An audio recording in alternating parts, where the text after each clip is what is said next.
Hola, ¿qué tal? Buenos días, buenas noches, lo que sea. Bienvenidos a una nueva clase virtual de economía. En la clase de hoy vamos a avanzar un poco más en este viaje que estamos haciendo a través de las escuelas de pensamiento económico y quizás vamos a tener hoy la clase central, el punto central de las escuelas o uno de los mojones más importantes que tenemos en el camino, porque vamos a ver quizás la primera gran teoría económica o la primera teoría económica completa que se ha desarrollado. Y quien la ha desarrollado es alguien que seguramente han escuchado hablar muchas veces. El nombre es bastante famoso. Y básicamente estamos hablando o vamos a hablar de Adam Smith. Adam Smith es o fue un pensador económico, quizás el primer gran economista, y ha elaborado una teoría muy completa y muy compleja que a lo largo de los años muchas cosas se han ratificado y algunas otras se han reformulado, pero sí teniendo en cuenta este primer lugar que ha marcado con su pensamiento y que ha posibilitado que se abran muchos caminos. La clase de hoy va a estar dividida en tres videos, porque es una teoría que creo que es bastante compleja y es un poco larga, entonces en lugar de hacer un video muy largo, prefiero dividirlo en tres videos un poco más chicos para que tengan tiempo de parar el video, de hacer otra cosa, quizás que pase un tiempo y después ver el segundo y así. Entonces va a estar dividido en tres videos. El primero de ellos habla, como bien ven acá, de la teoría del valor, que es quizás uno de los primeros puntos importantes que tiene la teoría de Adam Smith. Así que bueno, vamos a entrar a ver un poco de qué se trata esto. Antes que nada vamos a ver quién fue. Vamos a presentarnos. Adam Smith fue un escocés, no fue inglés, fue escocés, que vivió entre 1723 y 1790, se muere en Edimburgo en 1790. Si alguien ha tenido el placer de viajar a Edimburgo, quizás ha visto que por ahí en algún lugar de la parte céntrica está guardada, está su tumba en una iglesia. Entonces decimos que su pensamiento es de pleno siglo XVIII. Hoy lo consideramos quizás el padre de lo que es la economía moderna. El padre de los clásicos es como les decía hace un ratito, es quien presentó la primera teoría económica compleja, la primera teoría económica que tiene en cuenta un montón de factores. Venimos viendo el mercantilismo, la fisiocracia, que son escuelas que, si bien empiezan a introducir conceptos muy nuevos que hasta ese momento no existían, el cuerpo que tienen las teorías no es del todo completo y Adam Smith trata de completarlo desde muchos aspectos. Y por eso es muy importante su teoría. Y su teoría está plasmada fundamentalmente en un gran libro, en un libro que hoy por hoy se puede seguir consiguiendo, que se llama Una investigación sobre la naturaleza y las causas de la riqueza de las naciones, que fue publicado en 1776, el año también de la Revolución Estadounidense, y que generalmente se lo conoce muy más comúnmente como la riqueza de las naciones. Cuando hablamos de la riqueza de las naciones siempre hablamos de este libro de Adam Smith, que es quizás una de las obras, una obra fundacional de la economía. ¿Y qué nos dice? Bueno, en realidad empieza pateando el tablero de movida directamente. Acuérdense de lo que veníamos hablando, de qué era el concepto de riqueza, de los mercantilistas que venían hablando de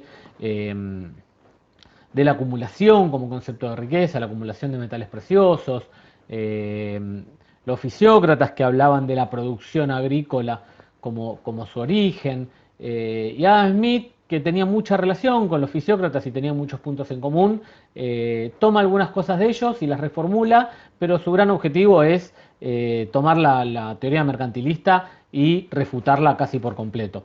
Y su libro, La riqueza de las naciones, empieza con este párrafo. El trabajo anual de cada nación es el fondo del que se deriva todo el suministro de cosas necesarias y convenientes para la vida que la nación consume anualmente y que consiste siempre en el producto inmediato de ese trabajo o en lo que se compra con dicho producto a otras naciones. Si analizamos un poquito la frase, vamos a ver que en realidad ya en este primer párrafo cambia todo lo que se venía pensando hasta ese momento. Lo primero que podemos marcar es que, si que él plantea que la riqueza es el suministro de cosas necesarias y convenientes para la vida que la nación consume anualmente. Estamos hablando de riqueza a partir del consumo, estamos hablando de riqueza a partir del suministro de cosas para ser consumidas. En realidad la riqueza deja de ser la acumulación de metales preciosos para su teoría y pasa a ser el flujo de bienes. Es un concepto dinámico de riqueza, es un concepto donde la riqueza se produce anualmente y no se acumula, sino que del flujo de esos bienes surge la riqueza. Cuanto más bienes fluyen en la economía, más rica es esa economía.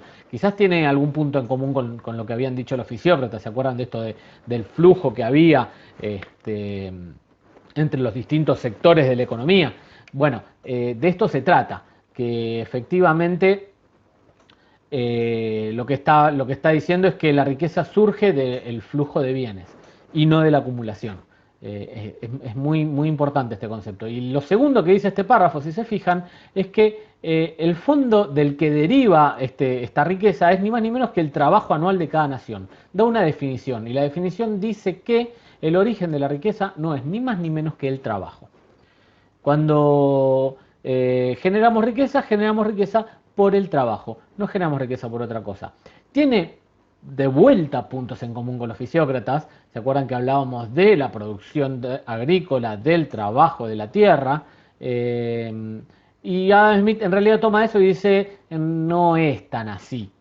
También la producción manufacturera, como muchos de ustedes han dicho o casi todos de ustedes han dicho en el foro, la producción manufacturera también efectivamente genera riqueza. ¿Por qué? Porque tiene trabajo. Porque el trabajo es lo que genera esa riqueza. Entonces fíjense cómo en este primer párrafo ya empieza a decirnos que esto va por otro lado, que lo que veníamos creyendo hasta ahora eso no está del todo bien y que hay que replantearlo. Valga decir que hoy por hoy, más allá de que lo llamamos de otra forma, más allá de que lo calculamos de forma un poco más compleja, que hemos evolucionado en esto, conceptualmente esto no se tocó. Conceptualmente, hoy por hoy, consideramos que la riqueza es ni más ni menos que un flujo de bienes y servicios y que el origen de la riqueza no es ni más ni menos que el trabajo, o quizás podemos no decir el trabajo y decir la producción, que a la larga es a lo que se refería Adam Smith. El origen de la riqueza tiene que ver con la producción y hoy por hoy seguimos pensando esto. Entonces fue la última gran definición que ha planteado o que nos ha dejado, la primera gran definición, perdón, que nos ha dejado Adam Smith con su teoría. Ahora, lo segundo que plantea es, ya no me quedo solo en cuál es el concepto, qué es la riqueza, cuál es el origen, cómo la consigo, sino que también lo que hace es decir cómo calcular la riqueza. Se pone a analizar el cálculo de esa riqueza. Y esto ahí es cuando da un paso más todavía y nos permite hallar un montón de otros conceptos que hasta ahora no se venían hablando. ¿Y cómo se calcula esa riqueza? Y, a ver, él dice, si la riqueza se compone por los bienes que consume una nación, entonces, para calcular la riqueza, lo que debemos saber es cuál es el valor que tienen esos bienes. Va de vuelta. Si la riqueza está compuesta por todos los bienes que se consumen en la nación, si nosotros calculamos el valor de esos bienes y lo sumamos, vamos a tener el valor total de la riqueza. Este es el concepto que nos trae. Y entonces, a partir de ahí, surge su teoría del valor, como decía el título de la clase de hoy, porque lo que empieza a tratar de hacer es de definir cómo se calcula el valor de los bienes. Y la primera pregunta es, ¿de qué depende el valor de esos bienes? ¿De qué depende? ¿De las necesidades de las personas? ¿De lo que costó producir ese bien? ¿El valor depende de los materiales que usamos para producirlo? ¿De las maquinarias que usamos? ¿Depende un poco de todo eso? ¿De qué depende? Cuando empieza a hacerse estas preguntas, se encuentra con un ejemplo que lo hace pensar bastante, que es el caso de dos bienes muy particulares, el agua y los diamantes. ¿Y qué dice él? Por un lado yo tengo el agua, que el agua es muy necesaria para los humanos, es ultra necesaria, es lo que más necesitamos para vivir. Y por otro lado están los diamantes, que la verdad que los diamantes necesitar, no sé si los necesitamos. tienen mucha menor necesidad que el agua. Sin agua nos morimos, sin diamantes no nos morimos. Entonces, en cuanto a la necesidad, y el agua claramente es mucho más necesaria que los diamantes. Pero por otra parte, el agua tiene poco valor. Tiene poco valor en el sentido que para obtener el agua no necesitamos tanto dinero. En ese momento, de hecho, íbamos al río, la sacábamos y ya está, no necesitaba nada, tenía cero valor. Y por otro lado, el diamante era muy valioso. Entonces, no pareciera haber una relación tan clara con la necesidad del producto. Ojo, no estoy queriendo decir que es opuesto el valor a las necesidades. Lo que estoy queriendo decir es que aparentemente no habría una relación tan clara. Entonces, como no habría una relación tan clara, lo primero que él concluye es lo siguiente. Hay dos tipos de valores para los bienes. Y él llamó al primero valor de uso. ¿Y qué es el valor de uso? El que expresa la utilidad del bien. Él va a decir, el agua tiene un montón de valor de uso y los diamantes tienen poco valor de uso. Tiene que ver con la utilidad que tiene el bien. Y por otro lado está lo que llamamos el valor de cambio. ¿Y qué es el valor de cambio? Y lo que me expresa el valor de cambio es el poder de compra de otros bienes que tiene la propiedad que confiere la propiedad del objeto. ¿Qué significa esto? A ver, ¿cuántos bienes puedo comprar si yo tengo un diamante, con ese diamante? Eso es lo que quiere decir con esto. Si yo tengo un cubo de agua, un balde de agua, voy a poder comprar muchísimos menos bienes con ese balde de agua o intercambiarlo por muchos menos bienes que si yo tuviera un diamante. Ese diamante lo podría intercambiar por muchas más cosas. Bueno, entonces el valor de cambio del diamante es muy superior al valor de cambio del agua. ¿Y el precio? El precio está explicado acá, está nombrado. No, él habla de valores, no habla de precios todavía. Vamos a ver más adelante que debería tender en el largo plazo al valor de cambio. No en este video, en el próximo video, pero vamos a trabajar un poco más en detalle sobre esto. Por el momento nos quedamos con eso nada más y corremos al precio un poco de lado. Por ahora no lo vamos a ver. Entonces, si el valor que indica la capacidad de comprar otros bienes es el valor de cambio, el que nos importa para evaluar la riqueza es el valor de cambio, no el valor de uso. El valor de uso es subjetivo, generalmente. Para alguien un bien será más útil que para otra persona, o un bien para una persona, mejor dicho, será más útil que para otra persona. Entonces, lo que nos importa para calcular la riqueza, que es de donde salió todo esto, será probablemente el valor de cambio. Entonces, lo que me interesa saber es cómo hago para calcularlo, de vuelta. Entonces él plantea tres teorías para calcular el valor de cambio. La primera es una teoría basada en el costo del trabajo. Acuérdense que el origen de la riqueza es el trabajo. Si el origen de la riqueza es el trabajo y la riqueza está compuesta por el valor de los bienes y probablemente el valor de cambio de los bienes tendrá que ver con el trabajo que tiene ese bien adentro. Por otro lado, presenta una segunda teoría que es una teoría basada en la cantidad de trabajo que se puede comprar poseyendo un bien, que es muy similar a la primera y no la vamos a ver muy en detalle. Y por último, una tercera teoría que está basada en el costo de producción. A continuación lo que vamos a tratar de analizar son la primera y la última, es decir, la teoría basada en el costo de trabajo y la teoría basada en el costo de producción, porque como les dije, la segunda está muy relacionada con la primera, quizás nos vamos a marear un poco y no tiene mucho sentido entrar en detalle. Conceptualmente, con saber la primera y la última, creo que vamos a tener una buena idea de lo que es la teoría de Adam Smith. Supongamos, teoría del costo del trabajo, supongamos lo siguiente, dice Adam Smith. Hay conejos y hay ciervos. Cazar un conejo me toma 1 hora. Cazar un ciervo me toma 2 horas. Perdón, me está dando un poquito de culpa las imágenes y hablar de cazarlos. No, vamos a cambiar un poquito. Ahí está, me siento un poquito más cómodo.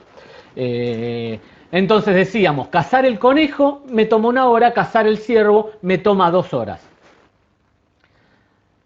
¿Cuántos conejos vale un ciervo? Y la conclusión obvia es que 2 conejos valen un ciervo. Si yo cacé un ciervo y otro cazó un conejo o cazó varios conejos, cuando querramos intercambiarlos, probablemente para entregarle a mi ciervo yo le voy a pedir que me dé 2 conejos. Por poner un ejemplo muy básico, muy sencillo. ¿Sí? Entonces, la teoría del costo del trabajo lo que dice es que el valor de cambio del bien depende de la cantidad de trabajo que costó producirlo, de la cantidad de trabajo que costó obtenerlo. Ahora, ¿cómo hago para tener en cuenta la complejidad de la tarea? Probablemente las 2 horas que toma cazar el ciervo implican una complejidad muchísimo mayor a la hora, o cada una de las 2 horas que me tomó cazar el ciervo implica una complejidad muchísimo mayor, decía, que la hora que tardo en cazar los conejos. ¿Por qué? Porque necesito más maquinaria, necesito más bienes para cazarlo, necesito tener una escopeta, una lanza o algo un poquito más complejo que lo que necesito para cazar el conejo, porque es difícil de transportar después, porque, digo, montones de cosas. Entonces no es solo el tiempo que tardo en cazar el ciervo contra el que tardo en cazar el conejo, sino que también de alguna manera tengo que tener en cuenta la, la complejidad de esta tarea. Y por otra parte, también tengo que tener en cuenta la habilidad o la experiencia de un trabajador. Quizás yo tardo 2 horas en cazar un ciervo, y quizás viene otro y me dice, y yo cazo ciervos hace 3 años o hace 10 años, y el mismo ciervo te lo cazo en 1 hora. Y entonces, ¿cuánto vale el ciervo? ¿1 hora o 2 horas? ¿Y cómo medimos la experiencia? Bueno, lo que nos dice Adam Smith es que probablemente estas diferencias en la capacidad del trabajador, en la experiencia, o la diferencia en la complejidad de la tarea, la veamos reflejada en los valores que cobran cada uno de los trabajadores por su hora de trabajo. Yo, si hago una tarea más compleja, cada una de mis horas de trabajo la voy a cobrar más caro que alguien que hace una tarea más sencilla. Yo, si tengo experiencia y tengo más habilidades, voy a cobrar mi hora de trabajo de una forma más, por un valor más alto que alguien que recién empieza. Entonces, de esa manera trata de solucionar este problema. La realidad, y esto se los voy a mencionar nada más, la realidad es que muchos autores dicen que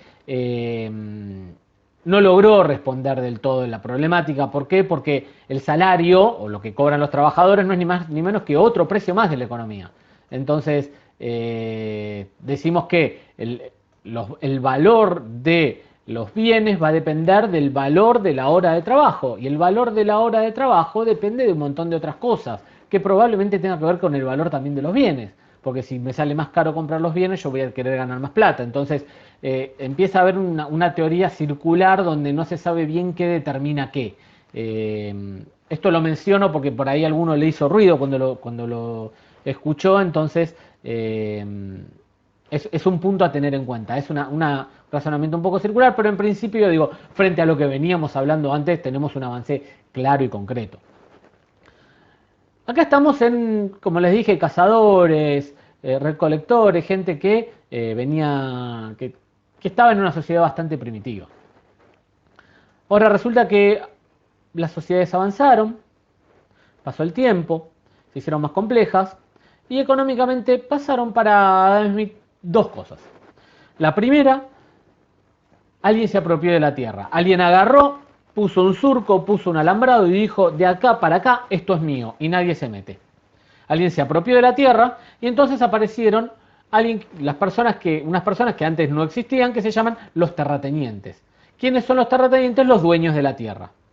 Y son los que, en definitiva, como son dueños de la tierra, deciden o no permitir el uso de sus tierras para producir. Entonces, lo que Adam Smith dice es, si los terratenientes deciden permitir el uso de sus tierras para producir, entonces a cambio probablemente van a querer cobrar algo. Y parte del valor del bien tendrá que ir a pagarle al terrateniente el uso de su tierra. Y lo segundo que pasó cuando evolucionaron las sociedades es que hubo acumulación de capital. ¿Qué significa? Hubo gente que, a partir de los mercantilistas, o como quieran llamarlo, adjudíquenle la culpa a quien quieran, empezó a acumular plata. Acumularon, y esa plata en algún momento lo pusieron al servicio de la producción. Esas personas las empezamos a llamar capitalistas. Y los capitalistas, en realidad, aportan 3 grandes cosas, que son, por un lado, pagan el salario de los trabajadores durante el proceso de producción. Quizás producir un bien tarda 6 meses. Y esos 6 meses el trabajador tiene que comer.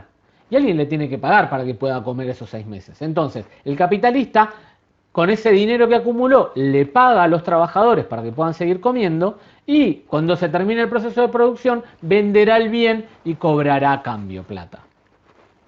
Lo segundo que hacen es poner las maquinarias a disposición de los trabajadores. Probablemente los trabajadores no puedan producir por sí solos porque no tienen las maquinarias necesarias.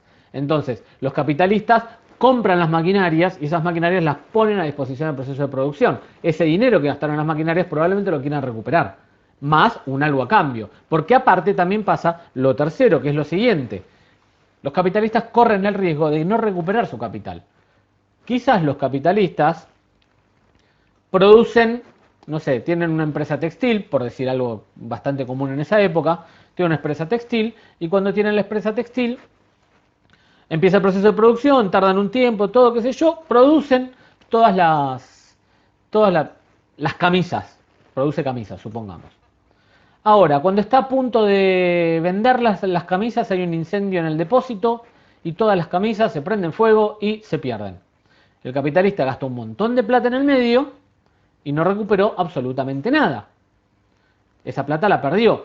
Entonces, por haber puesto su plata en disposición o al servicio de la producción, corre un riesgo, porque esa plata la puede recuperar o no. Y como corre un riesgo, ese riesgo de alguna manera tiene que ser recompensado, tiene que ser devuelto. Esto es lo que nos dice Adam Smith. Por estas tres cosas que hacen los capitalistas, es justo o está bien que los capitalistas cobren una porción del valor de ese dinero.